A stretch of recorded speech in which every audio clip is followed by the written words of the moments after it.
I remember that. All right, so this is My Hero. It's episode it's season 4, episode 13. This is it. And I'll tell you right now, I've seen this bit, like the Pacific thing that I'm looking forward to, probably like 12 times already. But here we are anyway, watching it. 3, 2, 1, and play. So I just want to kind of do this quick reaction. Granted, though, I've pretty much seen this episode like in pieces already over social media because it's been such a big spread out thing. But now I'm actually finally watching it in full. So just wanted to do this real quick because it's totally worth it anyway. Watch as our boy here doesn't ruin his kicks despite anything.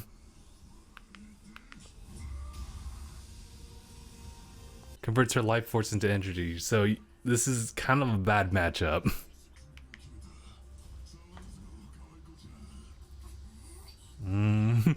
First of all, yeah. First of all, no. And grows.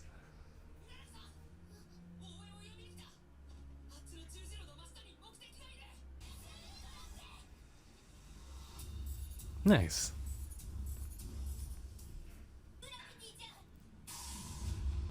Oh yeah, that was the thing, huh?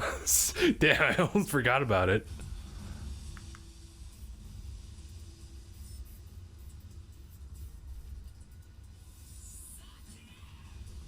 So mad at him.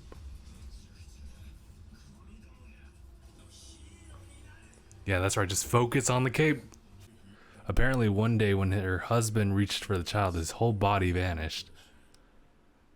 Damn, that's almost as bad as Shigaraki's poor childhood dilemma.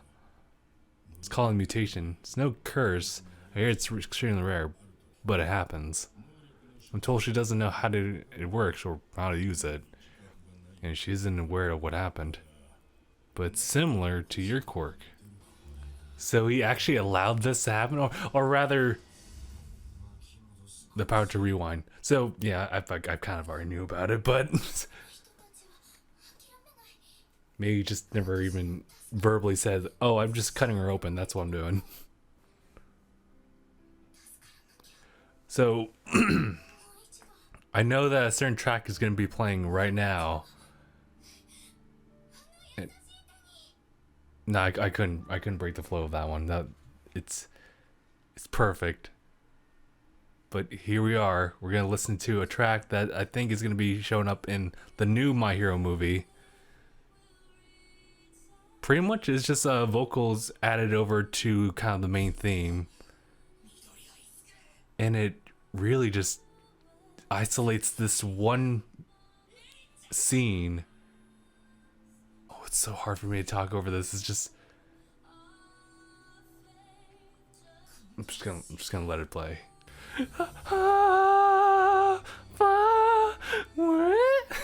Titanic would like to know where your location is.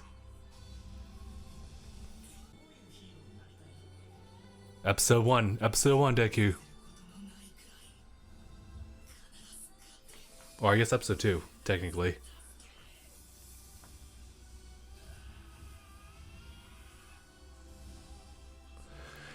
And here it is.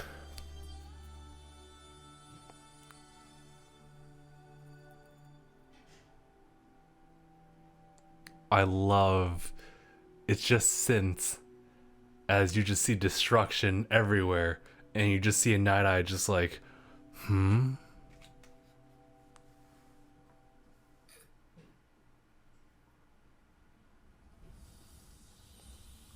Great use of sound. Jesus.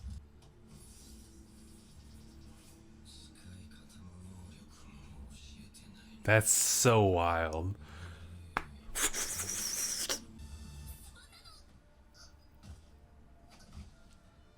What's wrong, Rocco? It looks like he's got life sucked out of you. This is icy hot. Is this what Todoroki feels?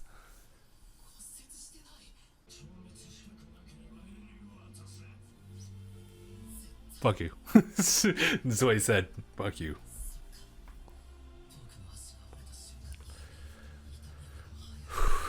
Here comes. I know it's gonna happen. He's about to go.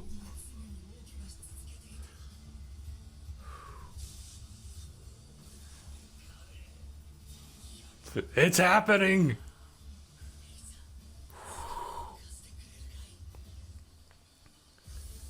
Yeah, I remember when I read that in the manga, I was like, is he power scaling himself all the way so early on? He really does look like a Super Saiyan though. Super Saiyan Blue. Seems so fitting.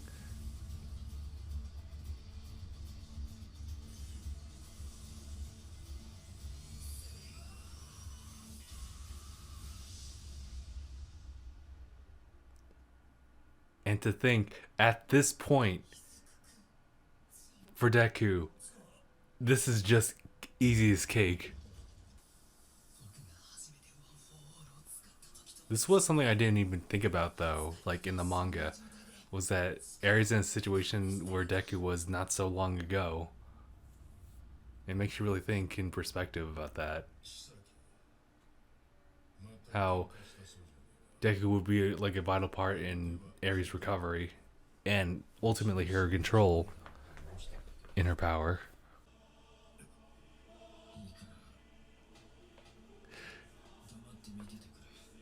He put him in the hospital bed. That's a very twisted way of manipulating things to go exactly how you want it.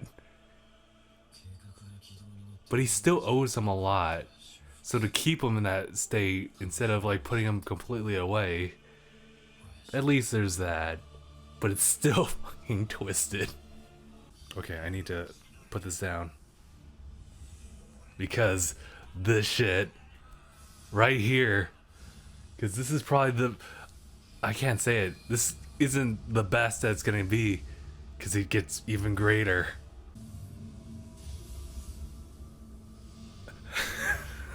Oh shit. But then the sound effects are great on this one. And then this.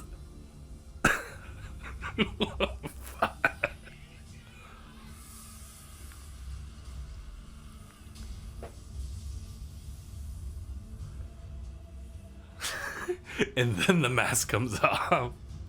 Can we just that shit literally set the entire internet into flames. When this premiered, everyone was talking about it. People were like, why is Deku's hair now teal? Something happened? And everyone has the right to say that, or at least to be so shocked. Because Deku just not only like evened the playing field here, but he also just like flipped it over its head. And the gravity of just what he just did. Sure, it may not impact like what's going on later on in life, but just that's monumental, and I can't even describe how crazy that is for a viewer like myself to see that, and I have to just accept that as like part of the timeline. And what I mean by that is that we probably won't see Deku like that for a while. And I'm not sure, is there going to be more? I think, yeah, there's going to be a little preview, so I was trying to hold off on saying my final bits until we get past the preview and everything. I just realized that we kind of forgot about Aizawa for a bit. So I guess he's okay. Maybe they'll probably cover it in the next episode, sure. But he's still kind of down there in the meantime. Okay, so this is mind-boggling to see Deku hit 100% consistent in this fight. He's used 100% before, you know, like how when he fought against Muscular, that's when he actually utilized it to his full hilarity, like stupid strength. And this is him doing it without breaking. Now we've seen this being used several times over, where like he would use 100% to like finish up a fight, like from muscular to fighting against Todoroki. But here it feels so different because it feels like just a little snippet of like full mastery of what he can do. And what's crazy is that with Horikoshi, he's doing a lot of other things for Deku as well, like later on, that will, in a way, supersede exactly what's going on right now. But it's, at the same time, like Deku, even like how he is right now in the manga, isn't able to tap into this power anymore. I mean, you could try, but he could break a limb while he's at it. But it's crazy to know that we just saw Deku reach a point where he would be the most powerful hero, like right there, and he won't be able to obtain it for a long time if he's to just continue to work on slow mastery of the quirk. But the fact is that he has hit 20% as kind of like the higher echelon before he needs to quit. And that's already crazy enough, because aside from like hitting 100%, he has shown, at least in the movie, that he's tapped into like what, 40%, 30%. And that's just like with the safety in mind of like having that armband in the first movie. And speaking of movies, actually, just a little side note, hearing, I guess, like a track from the new movie, or at least it will be playing the new movie. That's cool. It was the same main theme, but it was vocalized, soft lyrics, and when you listen, you actually can access it on the internet right now. Just listening to it, it's really good, and it set the scene so much for that little piece where Aries looking down, not sure if she should take the leap, and she's like, "Ah, hell, I gotta take the leap." And it really just sells that piece. I really liked it for it, especially since it started to drown out the sound effects of everything else, like the growl falling down, especially when like Deku hits the 100% without realizing it, and you just hear just the synth like playing in the background as everything just collapses, and we just see like Night Eye just like staring out into the distance. I think that was really, really cool. The sound design in this episode was just hitting it off. And I'm not even talking about like the music choice from this scene to just like seeing Deku just flying all over the place, to how they had again isolated all the sound of him like flying and being the hell out, like overall in that split second when he's just like falling and you see the blue lightning in the background and you're like, oh. And I love that bit where like he finishes his statement just screaming at the top of his lungs as he like lands one like fist into his cheek. It was, ooh. How is Chisaki even alive? His quirk combined himself with someone, but he still got nailed in the cheek by 100%. And that's after he got hit with the Saitama like Noro Punch series, which by the way was absolutely wild. I don't even remember that from the manga. Then again, I don't really remember a lot of things in the manga, but I did know how the aftermath was going to come in, which is why when I saw that there was a panel of Deku going full 100% because he was going to literally use the time loop with Aries quirk, I was like, yo, Deku's straight hacking into the future right now. He's using Game Shark. He realized, I can use my Galaxy Brain and use Game Shark to give me all the cheats. Ari, can I borrow your cheat codes? And so that's why we went on a whole tirade about New Game Plus Deku. Could you imagine that? Can you imagine like it's the same alleyway little cutscene, and he looks over, he sees Ari run towards him, and without even saying a single thing, sees Overhaul's face. Literally, just in an instant of a second, that boy's like splattered against the wall. Deku's not playing around with that. Again, I have to jump back into it. Deku hidden this so early on in his career, in the show even, and to know that the show gets better despite him not accessing this is monumental. It's and because of the impact of it, it puts it up there as far as like best fights like of My Hero, and just like theming and how it's all like worked out together. Like for example, like All For One's fight, that was just I still think that's like the best, because just the music kicking in, the gravity of the situation, and All Might just hitting that United States smash, literally punches someone into a tornado. That was still really cool. But this is like, oh shit. So this is up there, like second place, like best moment of My Hero Academia. Right below, or right on top of it, is United States Smash still. But then like each like season just keeps like outdoing itself. Like I remember the coolest thing was just Todoroki doing the and it's still really cool. And then following after that would be, you know, like the 1-2 punch and kick with Ida and Deku against Stain, followed by just a nice roast with Todoroki. It's like, ugh. And the show keeps doing this for itself.